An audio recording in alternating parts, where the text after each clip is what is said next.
맹인소녀와 사암오행침. 눈 대신 손을 얻은 심의.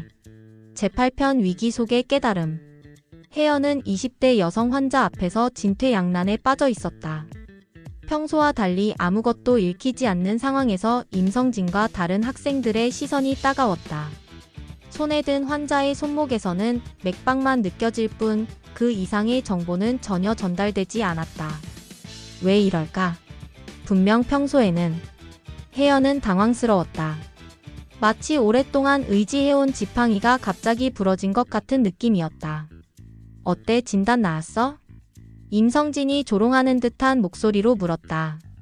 다른 학생들도 숨을 죽이고 지켜보고 있었다.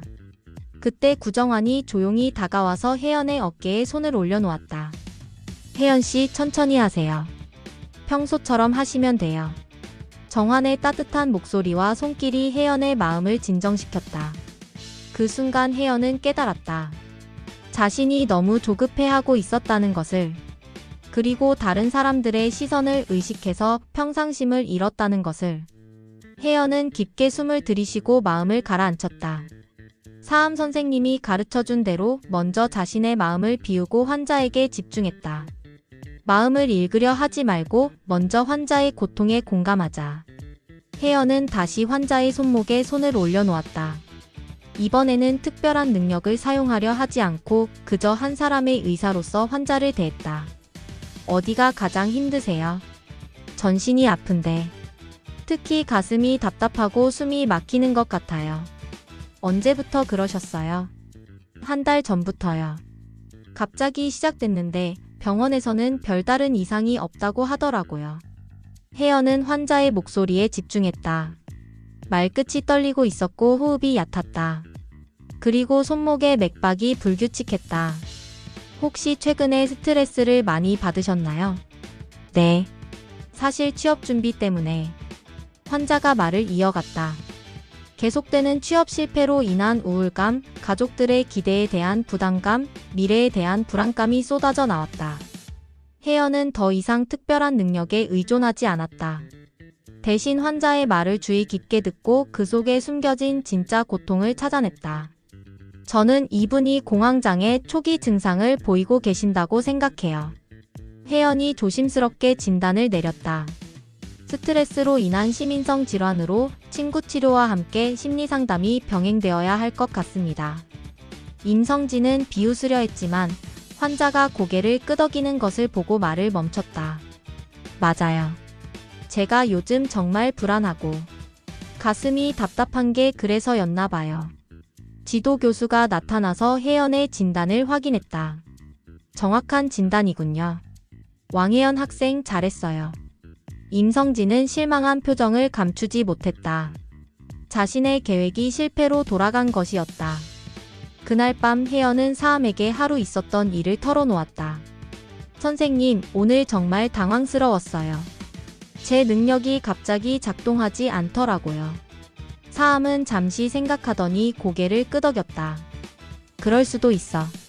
네가 그 능력에 너무 의존하고 있었던 건 아닐까? 의존이요? 진정한 의사는 특별한 능력이 없어도 환자를 치료할 수 있어야 해. 오늘 너는 그것을 증명했잖아. 혜연은 사암의 말을 곰곰이 생각해 보았다.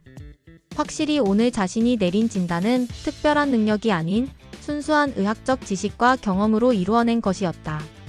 능력은 도구일 뿐이야. 진짜 중요한 것은 환자를 향한 마음이지.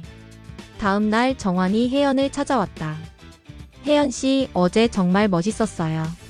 무슨 말씀이세요? 어려운 상황에서도 침착하게 환자를 돌보는 모습이요. 저도 혜연씨를 보면서 많이 배워요. 정환의 진심 어린 칭찬에 혜연은 얼굴이 빨갛게 달아올랐다.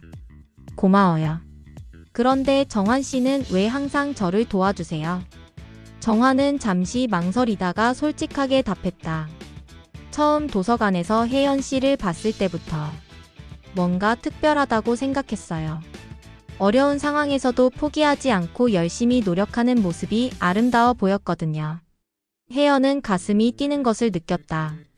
누군가 자신을 진정으로 이해해주고 있다는 생각에 감동했다. 저도 정환 씨와 함께 있으면 마음이 편해져요. 두 사람 사이에 미묘한 감정이 흐르기 시작했다. 한편 임성진은 혜연을 공경에 빠뜨리는 데 실패한 것에 분노하고 있었다. 그는 더욱 치밀한 계획을 세우기 시작했다. 이번에는 확실히 내 정체를 밝혀주겠어. 임성진은 혜연의 과거를 조사하기 시작했다. 맹하원에서의 과거, 구걸했던 경험 등을 파헤쳐서 혜연의 명성에 치명타를 입히려는 것이었다. 며칠 후 임성진은 비꼰 듯한 미소를 지으며 혜연에게 다가왔다. 혜연아, 너 예전에 지하철역에서 구걸했었지? 혜연은 얼굴이 하얗게 질렸다. 자신이 숨기고 싶었던 과거가 드러나는 순간이었다. 무슨 말씀이세요? 모르세? 신림역에서 구걸하던 맹인 소녀가 바로 너잖아. 내가 확인했어. 주변 학생들이 웅성거리기 시작했다. 혜연은 땅에라도 숨고 싶었다. 그래서 어쩌겠다는 거예요? 정환이 갑자기 나타나서 임성진에게 말했다. 그게 뭐 어때서요? 혜연 씨가 어려운 시절을 겪었다고 해서 지금의 실력이 가짜가 되나요? 당신은 누구야? 왜 끼어들어?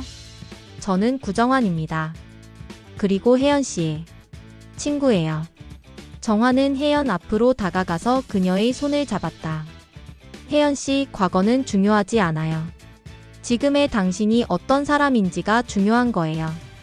혜연은 정환이 잡은 자신의 손이 떨리고 있음을 느꼈다. 부끄러움과 감동이 교차하고 있었다. 맞아요. 저는 구걸을 했었어요. 혜연이 갑자기 목소리를 높였다. 그때는 그럴 수밖에 없었어요. 하지만 그 경험 덕분에 사람들의 고통을 더 잘 이해할 수 있게 되었어요.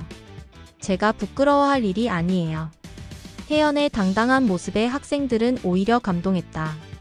어려운 과거를 극복하고 여기까지 온 것이 더욱 대단해 보였다. 임성진은 자신의 계획이 또다시 실패로 돌아간 것을 깨달았다. 오히려 혜연에 대한 동정과 존경이 더 커진 것 같았다.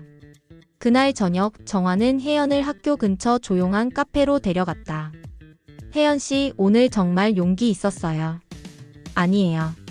정환 씨가 도와주지 않았다면 저는 그저 혜연 씨 옆에 있었을 뿐이에요. 용기를 낸 건 혜연 씨예요. 정환이 진지하게 말했다. 혜연 씨, 저 고백할 게 있어요. 네? 저는 혜연 씨를 좋아해요. 처음 만났을 때부터 계속. 혜연은 심장이 멈춘 것 같았다. 누군가 자신을 진심으로 좋아한다는 것이 믿기지 않았다. 하지만 저는 장애가 있어요. 그게 뭐 어때서요? 제가 좋아하는 건 혜연 씨의 마음이에요. 따뜻하고 강인한 마음 말이에요. 혜연은 눈물을 흘렸다. 오랫동안 혼자였던 마음에 따뜻한 봄이 찾아온 것 같았다. 저도 정환 씨를 좋아해요. 두 사람의 첫 번째 고백이었다. 어둠 속에서도 빛을 찾아낸 혜연에게 이제 사랑이라는 새로운 빛이 비치기 시작했다. 19세 혜연은 큰 위기를 겪으면서 더욱 성숙해졌다. 그리고 자신을 진정으로 사랑해주는 사람을 만나게 되었다. 앞으로 더 큰 시련이 기다리고 있을지 모르지만 이제 혼자가 아니었다.